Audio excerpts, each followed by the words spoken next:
Assalamualaikum. Waalaikumsalam warahmatullahi wabarakatuh. Saya lihat Ustadz orangnya sangat percaya diri.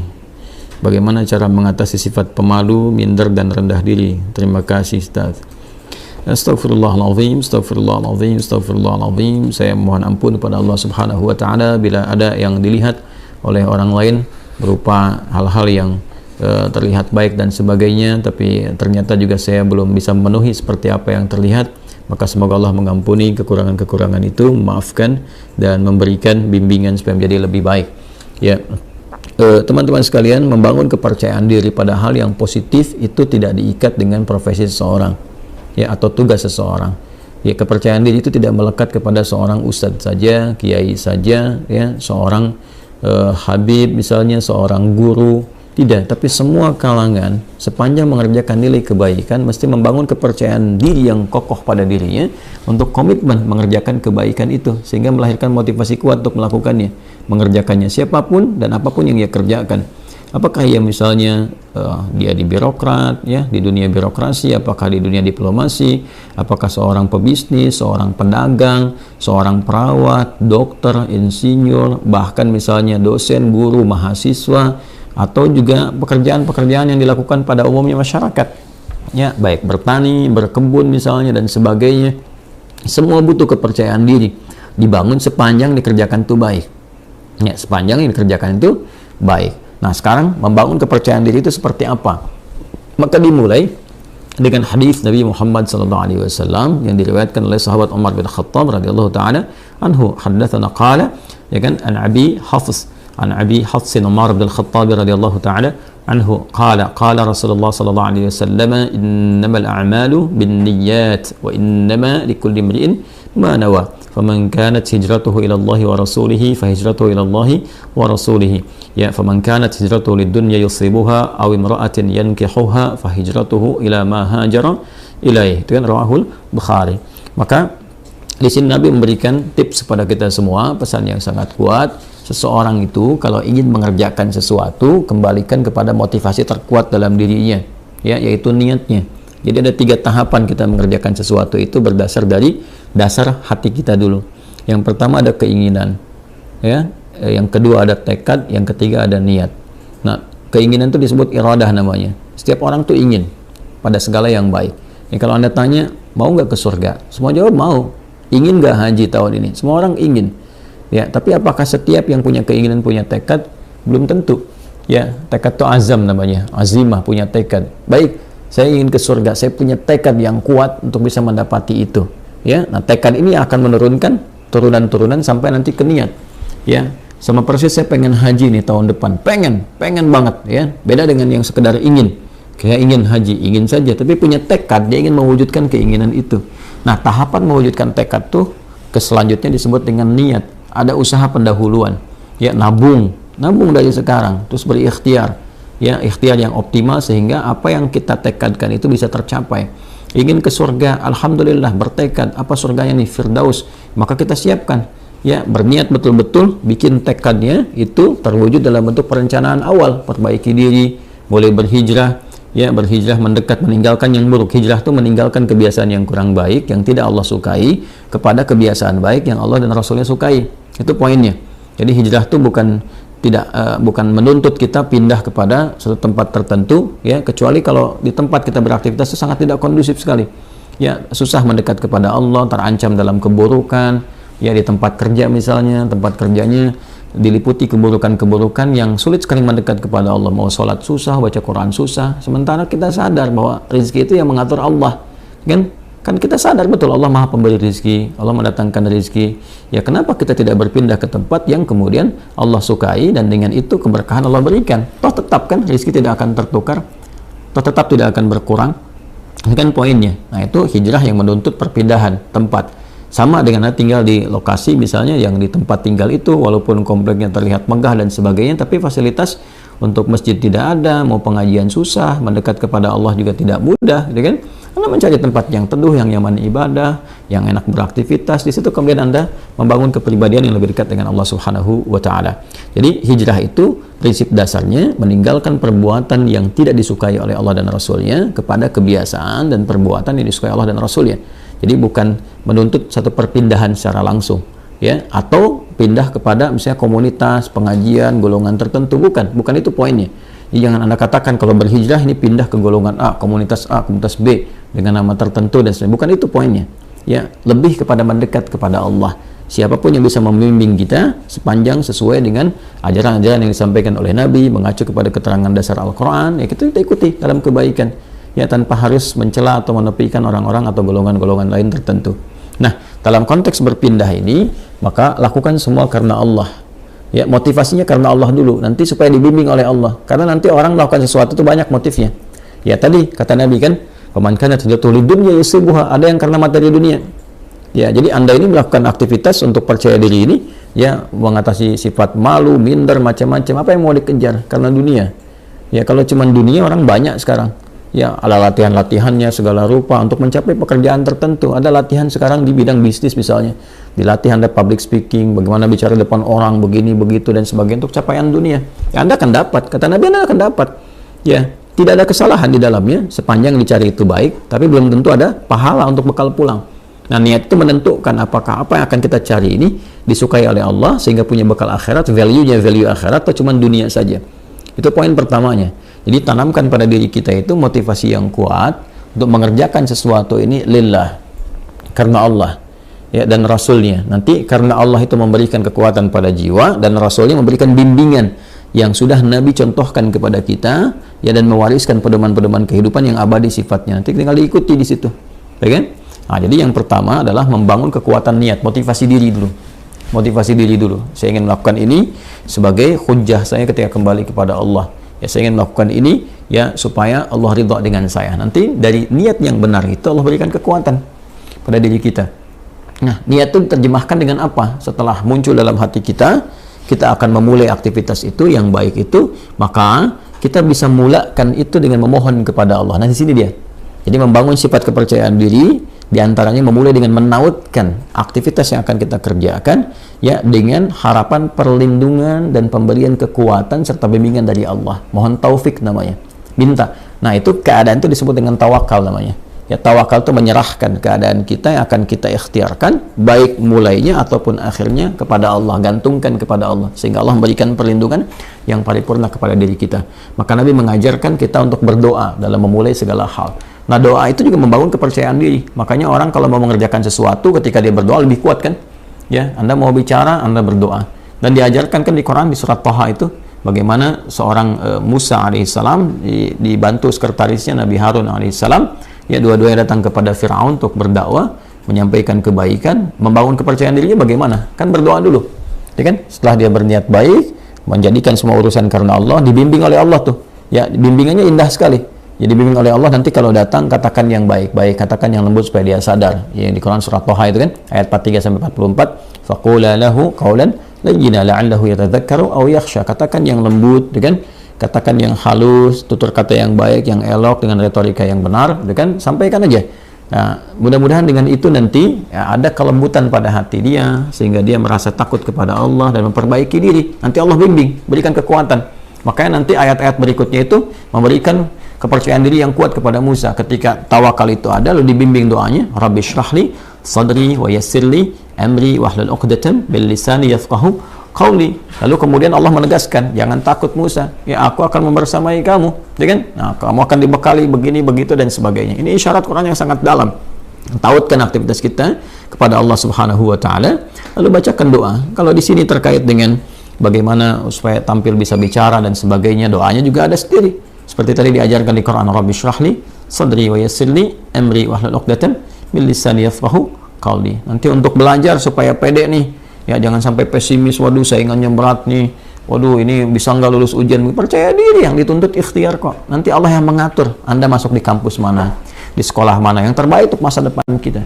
Kadang-kadang harapan kita ke A, tapi kata Allah jangan ke situ, kamu ke B aja, karena kamu nanti bakatnya akan dibutuhkan di bidang ini. Bisa terjadi. Ya, harapan masuk A, tiba-tiba masuk B, dan semua kampus bisa mendapatkan bagian-bagiannya gitu ya.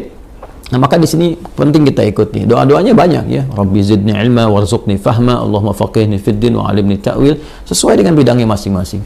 Kalau belum tahu doanya, ucapkan apa? Ucapkan seperti Nabi bimbing dalam hadisnya. Ya, qala Rasulullah sallallahu alaihi wasallam, kullu amrin dhi balin la yubda'u fihi bi bismillahirrahmanirrahim fahuwa abtar.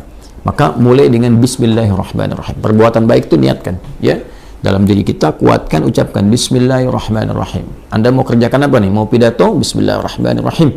Nah, ba itu nanti ada 14 makna. Di antara makna ba di situ nanti ada sebabiyah. Ya, dengan sebab aku akan mengerjakan ini, aku tautkan karena Allah. Ghayahnya, ghayah lillah, karena Allah subhanahu wa ta'ala. Maka mohonkan kebaikan kepada Allah. Minta kebaikan. Bismillah, ya, Ar-Rahman, Ar-Rahim. Nanti sifat-sifat Rahman dan Rahim Allah akan disertakan kepada kita. Maksudnya apa? Diberikan bimbingannya kepada kita. Dioptimalkan, dinaungkan kepada kita. Dengan rahmat Allah, kita akan dimudahkan beraktivitas. Dengan rahmat Allah, dijaga dari kesalahan. Dengan rahmat Allah, diberikan kekuatan. Itu Bismillahirrahmanirrahim. Makanya Nabi pun ketika mulai menerima wahyu diminta oleh Allah untuk pede, untuk percaya diri. Walaupun Nabi nggak pernah belajar, ya, nggak pernah beliau punya guru formal, nggak ada beliau pernah masuk madrasah, ya kan? Nggak pernah belajar, ummi sifatnya. Ya, sifatnya apa? Ummi. Maka apa yang terjadi? Yang terjadi ketika menerima wahyu kan, ya kata malaikat, iqra, baca. Ma'ana biqari, saya betul-betul nggak bisa baca. Iqra, ma'ana biqari, saya betul-betul nggak bisa baca. Ya, sampai yang ketiga kan, iqra ma'ana biqari. Nabi bisa mengatakan ma qara'tu. Ya, pakai bentuk kata kerja, bentuk past tense, kemudian dengan sigat ma, nafi. Ya, saya nggak bisa baca. Tapi ketika ma bertemu dengan ba, itu taukid sifatnya. Ma ana bi. Ya, ma ketemu dengan ba, itu penguat taukid. Ba-nya jadi taukid. Saya betul-betul nggak bisa baca. Maka apa yang diturunkan oleh Allah Subhanahu wa taala untuk membangun kepercayaan diri beliau? Iqra bismi rabbikal ladzi khalaq. Muhammad SAW niatkan baca itu, ya, baca untuk mengikuti bacaan yang dibimbing oleh siapa? Oleh hamba yang Allah utus, ya, dan dengan kuasa Allah yang membuat, menjadikan sesuatu aja begitu mudah. Yang mencipta kamu aja begitu mudah, yang mencipta manusia aja begitu mudah. Apalagi menjadikan kamu terbimbing untuk bisa mengikuti bacaan, lebih mudah lagi. Maka lakukan karena Allah. Allah kan kuasa atas segala hal. Anda adabnya, kalau Anda sulit melakukan sesuatu, Anda akan berusaha minta tolong kan pada yang lebih kuat. Ini kan? Ya, ada misalnya seorang usil pada Anda minta tolong pada yang lebih kuat, atau Anda lapor misalnya kepada yang berwenang dan sebagainya. Kenapa? Karena sifat dan fitrah manusia mencari yang lebih kuat. Siapa yang lebih kuat dibandingkan dengan Allah? Siapa yang memberikan kekuatan pada kita lebih dibandingkan apa yang Allah berikan kepada kita? Maka tautkan diri kita kepada Allah. Iqra bismi rabbikal ladzi khalaq. Nah, inilah kekuatan doa. Doa membangun kepercayaan diri. Doa membangun kekuatan. Ya, nanti setelah itu yakinkan bahwa apa yang Allah berikan kepada kita itu sempurna dan bisa melakukan apapun. Ya, sepanjang nilai itu baik. Wa 'allama Adam al-asma'a kullaha. Allah mengajarkan kepada Adam semua jenis segala hal yang bisa digunakan dalam beraktivitas di bumi ini. Ya, karena Adam itu nabi, Adam itu rasul. Nabi bukan rasul, maaf. Adam itu nabi walaupun beliau bukan rasul. Ya, karena bedanya kalau nabi diberikan risalah terbatas untuk diri dan kerabat dekatnya, ya tidak untuk umat. Adam diutus, umat belum ada, baru ada diri dan kerabat dekatnya, itu istrinya sendiri dan nanti anak keturunan awal dasarnya. Maka dipilih oleh Allah di Quran, misalnya surah ke-3 Ali Imran ayat ke-33, innallaha astafa Adam. Nanti baru ketika ada umat, komunitas, nanti risalah diberikan membimbing umat menjadi rasul, yaitu Nuh alaihissalam. Makanya nanti innallaha astafa Adam wa Nuha, ya, wa ala Ibrahim wa ala Imran ala alamin. Dan ketika Allah kemudian memberikan sifat pengajaran, ada fitrah kenabian. Fitrah kenabian itu diajarkan secara langsung. Semua diajarkan, segala hal yang terkait dengan kebutuhan membangun risalah di muka bumi ini. Jadi nabi, rasul diajarkan, semua diajarkan. Nah, tapi mereka manusia. Kita manusia, kita bukan nabi, kita bukan rasul. Kita manusia, kita bukan nabi, kita bukan rasul. Maka sifatnya potensi ditanamkan pada diri kita. Jadi di dalam diri kita ini potensinya banyak sekali bakatnya. Ya, dan kita harus yakin, percaya diri, bakat apapun yang dibutuhkan untuk memberikan maslahat pada kehidupan kita di bumi ini bisa dicapai. Jadi di sini ini ada kemampuan dalam diri kita ini. Ya, untuk menjadi ahli fisika kah, kimia kah, matematika, ya dalam saat yang bersamaan ahli Quran, ahli hadis, mau bicara apapun. Coba lihat manusia tuh, lidahnya Masya Allah. Diajarin bahasa ini bisa, bahasa Inggris bisa, bahasa Arab bisa, bahasa Cina bisa. Ya, macam-macam tuh. Itu dari lidah, dari bahasa aja. Coba lihat bagaimana Allah memberikan kemampuan pada kita dengan memori yang sangat luar biasa untuk bisa mengingat dan hafal benda-benda. Anda itu luar biasa. Coba kalau Anda mau kumpulkan benda-benda di lingkungan Anda aja, Anda bisa ingat tuh. Ya, benda-benda lingkungan kita bisa kita sebutkan 1, 2, 3. Berapa banyak memori kita, kapasitasnya. Artinya kita ini makhluk yang sangat unik. makhluk yang sangat istimewa. Laqad khalaqnal insana fi ahsani taqwim. Quran surah 95 ayat keempat itu. Allah bersumpah dengan 3 risalah. Risalahnya Nabi Isa alaihissalam, Nabi Musa alaihissalam, Nabi Muhammad sallallahu alaihi wasallam. Ya. Wattini waz-zaitun, dengan Nabi Isa alaihissalam, watturi sinin, Nabi Musa alaihissalam, wa hadzal baladil amin, ya Nabi Muhammad sallallahu alaihi wasallam. Laqad khalaqnal insana fi ahsani taqwim, dan pakai lam dan qad, pakai taukid dan tahqiq untuk menunjukkan kesempurnaan secara fisik aja udah sempurna tuh penciptaan manusia. Fisiknya sempurna, akalnya sempurna, potensinya sempurna. Tinggal kita membangun kepercayaan diri bahwa dengan kesempurnaan ini kita bisa mencapai itu. Kita bisa percaya pada diri kita dan tautkan kepercayaan itu kepada Allah Subhanahu wa taala. Maka itu di antara cara yang terbaik. Kemudian setelah itu ikhtiar dan belajar secara bertahap. Ya, la tarkabunna tabaqan an tabaq, step by step. Barangkali di sini nanti akan ditemukan beberapa kekurangan yang Allah tampakkan untuk diperbaiki. Jadi kalau salah wajar, namanya baru belajar. Ya kalau sudah pintar, ya wajar kalau nggak salah lagi. Kan kita baru belajar nih. Belajar bicara ada salah, wajar. Ya saya saja bisa salah. Ya dan pasti salah karena manusia kan sifatnya. Tadi barusan kan salah. Ya salah, ada slip of tongue misalnya, ketidaksengajaan, atau bahkan pikiran lebih cepat duluan, lisan baru bisa mengikuti, mungkin terjadi. Ya atau memang betul-betul salah dan harus dikoreksi. Ya tidak ada yang sempurna. Karena itu disebut dengan insan, kata Ibnu Abbas radhiyallahu taala anhuma, yang dikutip kemudian oleh Ibnu Mandzur dalam kitabnya Lisanul Arab, summiyal insanu insanan minan nisyan. Ya disebutkan insan itu ya dari kata nisyan. Nisyan itu lupa. Ya manusia itu akarnya insan seakar dengan nisyan, yaitu lupa. Li'annahu 'indama uhida ilaihi fanasiya. Karena ketika dia punya komitmen kadang dia lupa.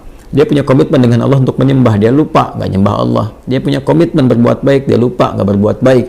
Ya makanya kalau ada orang berdusta, sebetulnya dia tahu dusta itu salah, cuman saat berdusta dia lupa. Ya, dia tahu korupsi itu salah, cuman saat korupsi dia lupa. Makanya lupa itu seringkali disandingkan dengan salah.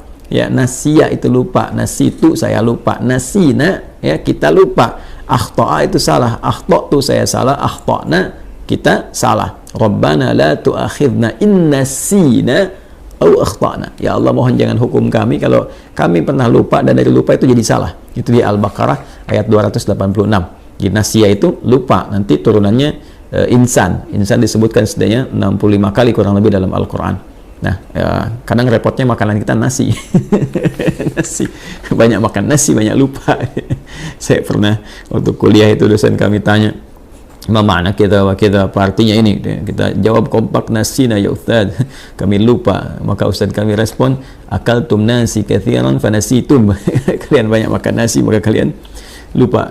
Nah itulah di antara langkah-langkah awal membangun kepercayaan diri, memotivasi, menguatkan niat, memohon kepada Allah bimbingan, kemudian mendekatkan diri kita kepada Allah dengan berdoa sesuai dengan objek aktivitas yang akan kita kerjakan, atau setidaknya mengucapkan Bismillahirrahmanirrahim sebelum memulai aktivitas. Setelah itu yakin pada diri kita ada potensi untuk melakukan itu, lalu belajar dari kekurangan, kesalahan. Kalaupun ada salah, jangan langsung divonis saya nggak bisa. Tidak, bukan begitu caranya.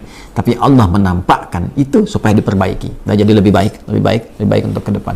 Setelah itu nikmati hasilnya. Ya, ikuti, nikmati, dan bangun tawakal hasilnya kepada Allah. Fa idza faraghta fansab wa ila rabbika farghab. Kalau sudah selesai, tata lagi dan hasilnya tujukan kepada Allah, tawakal. Bagaimana Allah memberikan yang terbaik kepada kita.